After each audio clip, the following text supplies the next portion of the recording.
ఈ 'రంజిత్' సినిమా నెట్‌ఫ్లిక్స్‌లో తెలుగులో స్ట్రీమ్ అవుతుంది. ఈ సినిమా ఎలా ఉందో ఈ వీడియోలో తెలుసుకుందాం. ఈ లోపల వీడియోనైతే లైక్ చేసి ఛానల్‌ని సబ్స్క్రైబ్ చేసుకోకపోతే సబ్స్క్రైబ్ కూడా చేసుకోండి.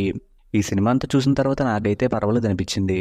ఈ సినిమా స్టోరీ లైన్ అయితే కొంచెం కొత్తగా ఉంది. కానీ సినిమా స్క్రీన్ ప్లే మాత్రం కొంచెం స్లోగా ఉంది. అలాగే సినిమా లెంత్ కూడా కొంచెం ఎక్కువగా ఉన్న ఫీలింగ్ అయితే వచ్చింది. ఈ సినిమాలో హీరో ప్రాంక్స్ చేస్తూ ఉంటాడు. అలా ప్రాంక్స్ చేయడం వల్ల ఒక అతని లైఫ్‌లో కొన్ని ఇష్యూస్ వస్తాయి. ఆ తర్వాత అతను హీరోని ఏం చేశాడు అన్నట్టుగా సినిమా ముందుకెళ్తుంది. ఈ సినిమాలో ఈ లైన్‌తో వచ్చే సీన్స్ అన్ని చూడడానికి ఇంట్రెస్టింగ్ గానే ఉన్నాయి. ఇక సినిమా ముందుకు వెళ్లే కొద్దీ ఆ క్యారెక్టర్ల మధ్య ఎమోషన్స్, వాళ్ళ రివెంజ్ పెరుగుతూ వెళ్తాయేమో అనుకున్నాను. కానీ సినిమా సెకండ్ హాఫ్‌కి వచ్చేసరికి డేజావు టైప్‌లో కాన్సెప్ట్‌ని స్టార్ట్ చేశారు.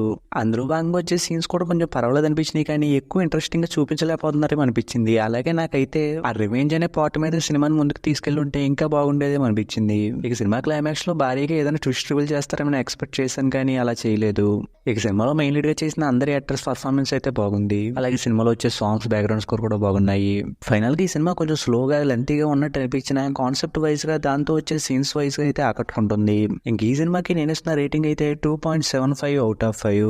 ఇక వీడియోని క్లోజ్ చేసే ముందు అయితే వీడియోని లైక్ చేసి ఛానల్ని సబ్స్క్రైబ్ చేసుకోకుండా చూస్తున్నట్టయితే సబ్స్క్రైబ్ కూడా చేసుకోండి.